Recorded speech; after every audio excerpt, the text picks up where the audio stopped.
Marie-Louise von Franz, uma psicóloga suíça, notou uma tendência perturbadora em meados do século XX. Muitos homens e mulheres que estão na idade adulta permanecem psicologicamente atrofiados em sua maturação. Eles ocupam corpos de adultos, mas seu desenvolvimento mental falhou em acompanhar o ritmo. Von Franz viu isso como um problema tão urgente que em 1959 deu uma série de palestras na psicologia do puer aeternus, que é em latim para eterna criança. Enquanto esse termo foi originalmente usado na mitologia para referir-se a uma criança deusa que permanece jovem para sempre, seu professor, Carl Jung, adotou o termo para fins psicológicos para descrever um indivíduo que, como Peter Pan, falha em amadurecer. Peter Pan é esse garoto mágico, tanto que Pan seria o deus de todas as coisas. Então não é um acidente que ele tenha esse nome. Ele é o garoto que não quer crescer. Isso porque crianças são mágicas, elas não são nada além de potencial. Imagine quando seus pais te diziam que você poderia ser qualquer coisa quando crescer, exceto que, para você realmente ser algo, você precisa escolher ser alguma coisa primeiro. E Peter Pan não quer abrir mão disso, porque ele sabe como são adultos.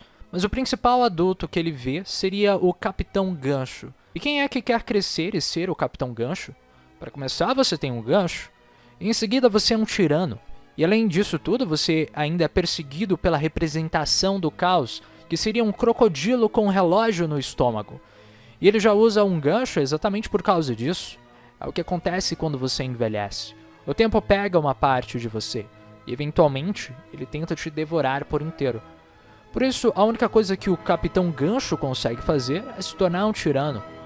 Então, Peter Pan olha o Gancho traumatizado e pensa: eu não vou sacrificar a minha adolescência para me tornar isso. Então tudo bem, exceto que ele se torna o rei dos garotos perdidos, na Terra do Nunca, um lugar que não existe, governando pessoas que ninguém quer governar.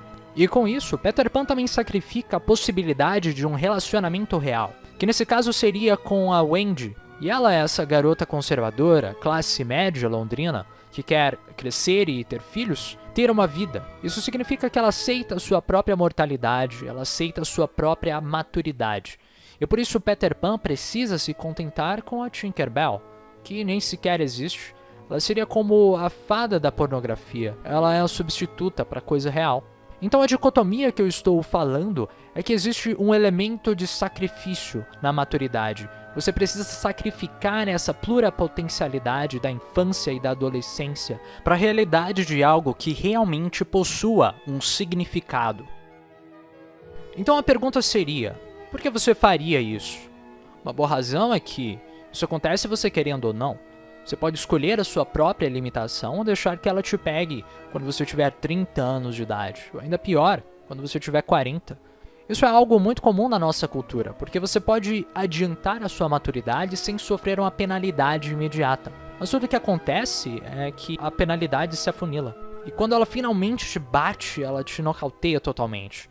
Porque quando você tem 25 anos de idade, você pode ser um idiota, não tem problema. Mesmo quando você procura um emprego sem ter ideia do que fazer, tudo bem. É assim que pessoas jovens são. Sempre vão ter outras oportunidades. Agora imagine que você continua a mesma pessoa com 30 anos. As pessoas ao seu redor param de empatizar com você. Para Carl Jung, você seria uma criança adulta. Von Franz previu que nas próximas décadas, o que ela chamou de problema do puer aeternus se espalharia pelo mundo e afetaria mais e mais indivíduos. Suas previsões tornaram-se notavelmente precisas, especialmente na população masculina, tanto no mundo oriental quanto no ocidental, algo que é representado até mesmo em filmes atuais. Muitos homens jovens estão se debatendo academicamente, socialmente, espiritualmente, financeiramente e sexualmente, levando alguns a situações extremamente radicais, como ao terrorismo e até mesmo ao suicídio. Eles estão morando em casa até os seus 20 e 30 anos, optando por permanecer no cuidado reconfortante de seus pais, ao invés de testar as águas desconhecidas da independência. Em vez de se esforçarem para criar algo de si mesmos, Muitos preferem o mundo virtual familiar e confortável da pornografia na internet e dos videogames. Thomas Gregor, no seu estudo da tribo Benrinaco no Brasil, refere-se como o desejo de fundir com a maternidade e os prazeres da infância. Em outras palavras, são consumidos pelo que Carl Jung chamou de espírito da regressão, ou até mesmo ao complexo de Édipo. Ao sucumbir a esse espírito de regressão, você mantém estilos de vida antiéticos à vida adulta. Um estilo de vida do qual Jung repetidamente avisou estar em referência mitológica. Um casamento incestuoso com sua mãe seria como estar num útero psicológico, mesmo quando velho. Seguindo ideias do último vídeo, imaginamos que essa seria a neurose do mundo atual. Desse modo, tentamos providenciar um antídoto a isso, então. Sigmund Freud, uma figura bastante renomada na psicologia, dizia que ninguém poderia se tornar um homem até a morte de seu pai. Carl Jung, no entanto, dizia que sim, ainda que essa morte possa ser de um jeito simbólico. Nas diversas histórias que vemos em filmes, séries, animes e coisas do tipo, encontramos um arquétipo em comum, o arquétipo do herói. Aquele que seria capaz de conquistar as adversidades e conseguir o que for de seu desejo. Joseph Campbell ainda atrelaria a história de um herói com uma jornada, chamada de a jornada do herói. E algo bastante comum na representação desse arquétipo é da ausência dos pais. Seja em Harry Potter, Naruto ou no Homem de Ferro, isso acontece de forma que o protagonista consiga fazer coisas que seus pais jamais deixariam. É um jeito que eles possam se aventurar em seu mundo e decidir por si mesmos o que acham certo e errado, e principalmente definir o que eles mesmos desejam. Dessa forma, os pais, apesar de guiarem o desenvolvimento inicial de uma pessoa, precisam ser deixados de lado para que você conquiste sua própria imagem e trilhe sua própria jornada do herói, se tornando assim um indivíduo.